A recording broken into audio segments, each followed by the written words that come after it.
a Maria também, que está online, o Gilmar, que está online. Deus te abençoe, Gilmar, por sempre acompanhar nossos cultos. Vamos abrir nossas Bíblias. Quem tem Bíblia, quem não tem, acompanha aqui na tela. No livro de Lucas, no capítulo 10. Livro de Lucas, no capítulo 10. Você coloca na tela, Yuri?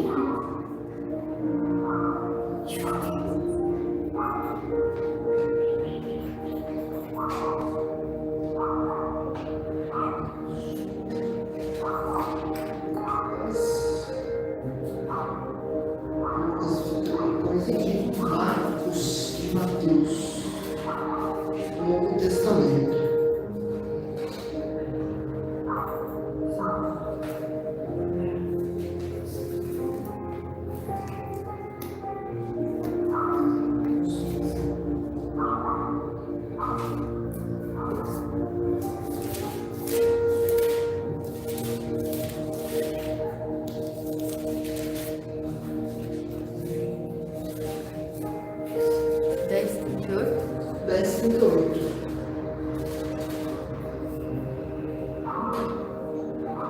O título é Marta e Maria.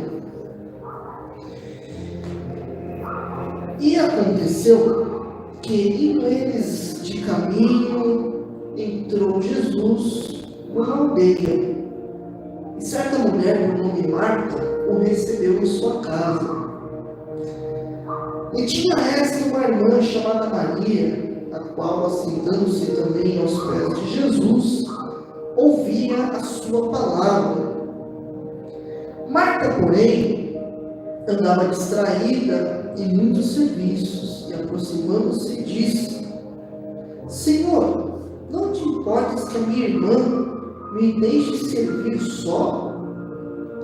Dize-lhe, pois, que me ajude. E respondendo Jesus, disse: Marta, Marta, estás ansiosa e afadigada com muitas coisas, mas uma só é necessária, e Maria escolheu a boa parte, a qual não lhe será tirada. Amém?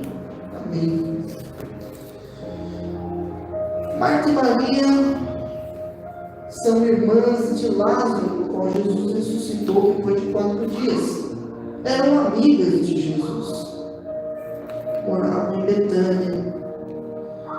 Jesus indo visitar os seus amigos. Jesus tinha amigos, Jesus tinha amigos.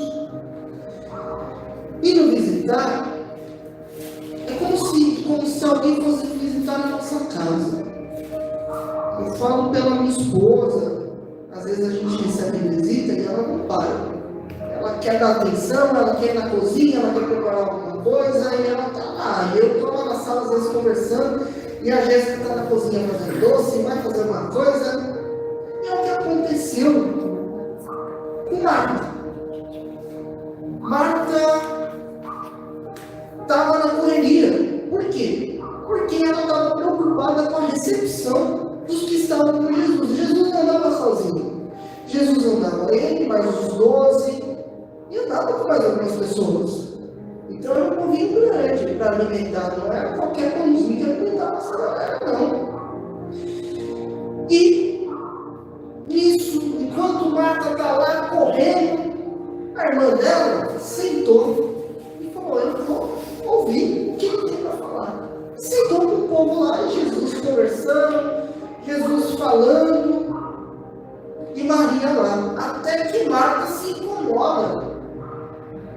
E Marta chega em Jesus e fala: Senhor, não te importa que minha irmã me deixe servir só? Eu estou aqui me matando, minha irmã está aí, essa folgada. Vamos colocar nas palavras de hoje.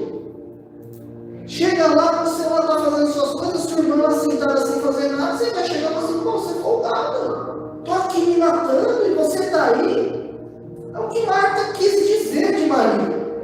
E Jesus vai e responde: Marta, você está muito afadigada, você está fazendo muita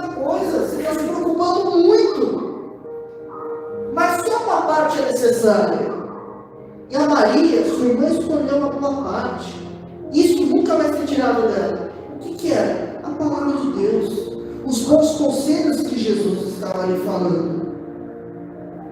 Que nós não comecemos e paremos. Às vezes nós estamos no tão automático que nós esquecemos da boa parte.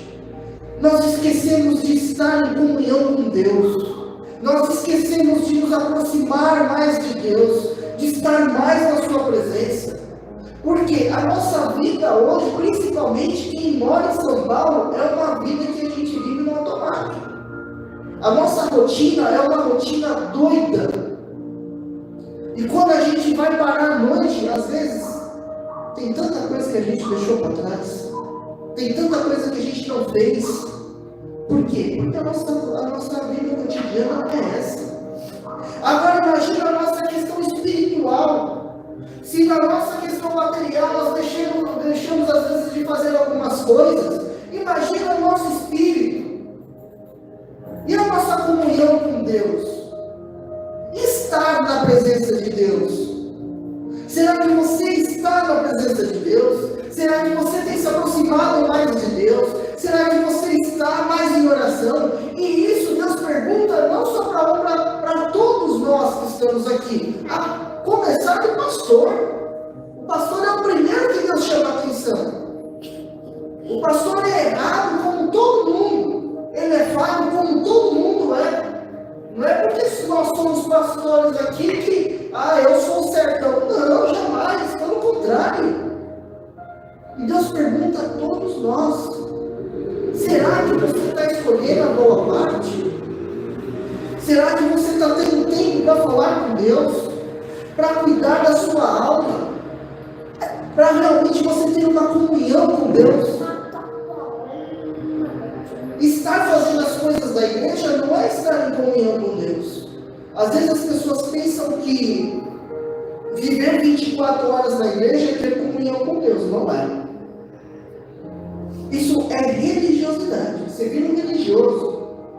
Eu tenho que viver 24 horas na igreja. E às vezes as pessoas que vivem 24 horas na igreja não estão na presença de Deus. Não tem comunhão com Deus. Porque não adianta você estar aqui 24 horas e na sua casa você não fazer nada do que você ouve cantar a palavra. Adiantou você estar na igreja? Não adiantou.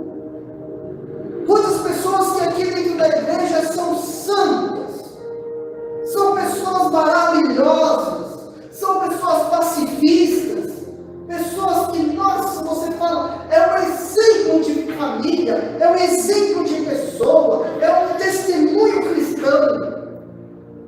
E dentro da sua casa, é um leão. Maltrata a esposa maltrata o esposo, e xinga, e grita, e abre o inferno, maltrata os filhos falam contra os pais também. E cadê a boa parte que Deus nos proporciona? Cadê realmente a presença de Deus dentro das nossas vidas? Cadê? Difícil? Difícil. Hoje falar que você é cristão é fácil. Viver a palavra de Deus aí é mais difícil. Por quê? Porque às vezes você não vai ter paciência para viver a palavra de Deus. Você não vai ter tempo para viver a palavra de Deus. Por quê? Porque é tanta coisa que você tem para fazer, é tanta correria, que quando você chega no fim da noite, você fala: será que eu orei? Será que eu falei com Deus hoje? Será que eu tirei um tempinho da minha manhã, da minha tarde, para refletir sobre um versículo da palavra? Abrir a Bíblia só para pegar um versículo, que seja um versículo. Não precisa ler a Bíblia toda, mas reflita. Pare um pouco para refletir. Faça sua oração. Procure a paz. Faça a diferença. Escolha essa boa parte que Jesus nos dá e que não tira de nós. Porque a paz que Jesus nos proporciona, só a gente mesmo tira dos nossos corações. Só a gente tem esse poder de tirar essa paz. Esteja atento aos sinais que Deus mostra a você. proximidade com você. Ele quer ter intimidade com você. Ele quer ouvir a sua voz. Ele quer ouvir o seu coração. Ah, mas Deus sabe de todas as coisas da minha vida. Ele conhece tudo, porque Ele conhece, Ele me deu a vida. Ok, Ele te deu a vida. Mas Ele precisa ouvir de você. Ele precisa saber que você está com o coração nele. É tão difícil assim nos aplicarmos mais, estarmos mais na presença, virmos a um culto com o coração aberto, não estarmos num culto apenas por obrigação. Eu tenho a obrigação de estar naquele culto. Eu vou ir lá porque eu tenho cargo, eu tenho que estar lá para isso. Não! Cultuar a Jesus não é isso. Estar no culto é você estar de coração aberto. Falar, Jesus, hoje eu vou cultuar a Ti porque eu sou grato e grata pelo amor que Tu tens na minha vida. Porque eu não sou merecedora, eu não sou merecedora de tão grande amor que Tu tens. Quantas coisas Deus tem feito por nós e nós esquecemos de ser gratos a Deus. Nós temos um teto para morar, nós temos um alimento, nós temos um emprego, nós temos uma família. Será que nós estamos sendo gratos a Deus por isso? Será que nós realmente paramos para refletir tudo que Deus tem feito por nós? Ou nós vivemos uma vida agitada de, eu vou fazer aquilo, se der um tempo eu falo com Deus, se não der Ele sabe de tudo. Será que é isso que Deus quer da gente? Deus nos quer próximos. Jesus é nosso amigo. Nossa, Jesus é nosso amigo. Sim. Ele nos chama de amigos. Quem é amigo sempre fala um com o outro. Quem é amigo faz de tudo para ver o outro melhor. Quem é amigo torce pelo sucesso do outro. Jesus quer nos abençoar. Ele quer que nós tenhamos uma vida de paz. Claro que temos dificuldades na vida. Estamos sujeitos a dificuldades, a tribulações, a perseguições. E isso Jesus, se você procurar na Bíblia, Ele não nos isenta disso. Ele não isenta a nossa vida de tribulação. Tira o áudio. Olha o eco da live. Voltou. Obrigado. Agora foi. Estou falando, estou ouvindo voz aqui. Jesus nos ajuda nas nossas adversidades, nos nossos momentos de desespero. Nós estamos passando, em especial a Juliana, que hoje está aqui vendo o culto, essa família está passando um momento difícil.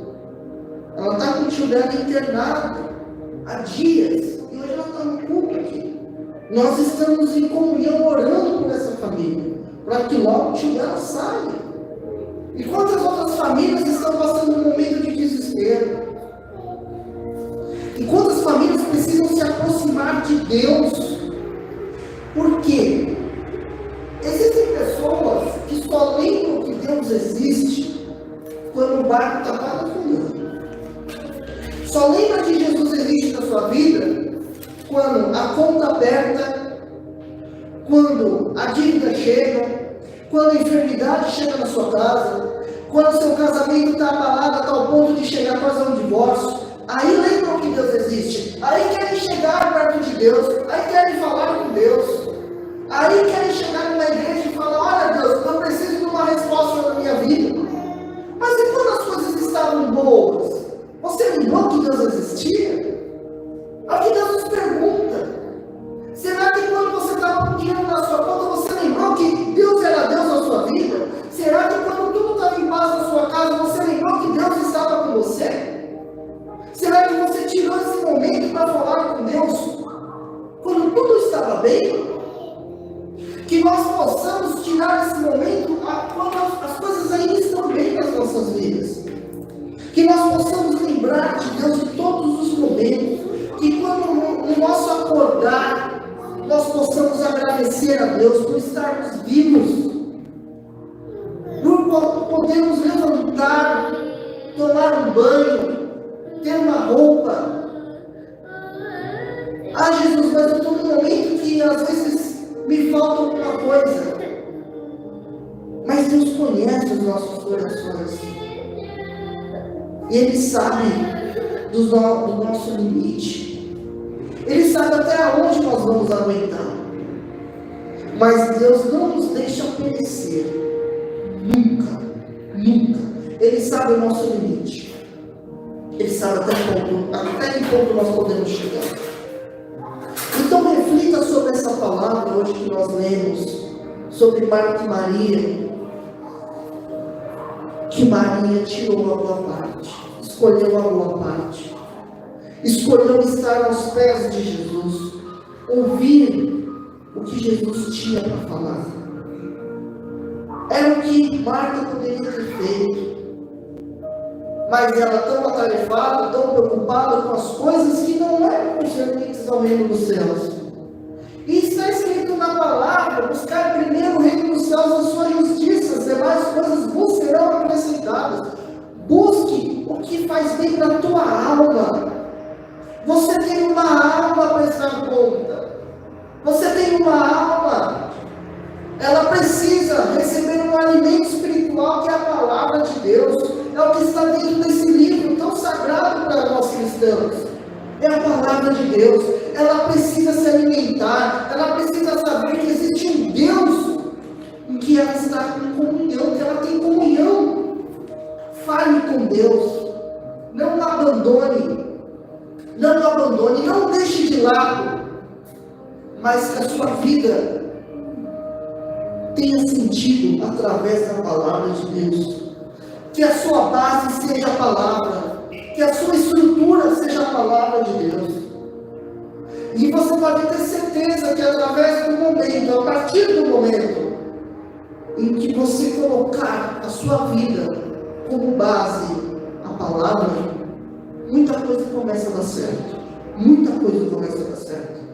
Porque quando nós sabemos que Deus está na base de tudo, nós temos uma segurança muito maior. Porque Deus cuida do que Ele faz. Deus cuida. Jesus, eu preciso fazer algo. Coloque em oração. Precisa decidir algo. Coloque em oração. Venha no culto. Jesus, eu preciso ter uma resposta de Ti. Pode ser que na palavra, numa pregação de uma palavra, você não tenha a resposta que você quer ouvir. Porque Deus não é obrigado a falar sim toda vez que você quer. Seja sim. Como um pai que cuida do filho, às vezes não vai falar sim para tudo. Porque se falar sim para tudo, às vezes o filho pode decepcionar lá na frente. Pode acontecer algo de grave. Então Deus também permite que as coisas aconteçam de forma negativa, justamente para você aprender a viver. Deus está aqui hoje nos ensinando pela sua palavra. Existem coisas nas nossas vidas que vão acontecer que não é da nossa vontade, não é do nosso querer, mas nós precisamos passar para que a experiência da fé seja criada a partir disso. A nossa fé tem que ser baseada justamente nas dificuldades. A nossa fé tem que ser fortalecida através das dificuldades. Que a nossa fé não se abale por qualquer coisa, mas que consigamos viver através da fé, que nós consigamos acreditar num Deus que está ao nosso lado, num Deus que nos ouve. Deus nos ama. Nunca duvide do amor de Deus. Nunca duvide do amor de Deus. Mesmo que a situação não esteja favorável, mesmo que a situação não esteja mil maravilhas como você queria, nunca duvide entende que Deus te ama. Mas uma coisa a palavra nos garante, que Ele nunca nos abandonará. Deus não nos abandona. Nós que somos ingratos e às vezes nós abandonamos Deus, nós deixamos Deus de lado e achamos que nós somos autossuficientes, mas que Deus faça diferença nas nossas vidas. Guarde essa palavra com carinho dentro do seu coração e procure ter mais intimidade com Deus.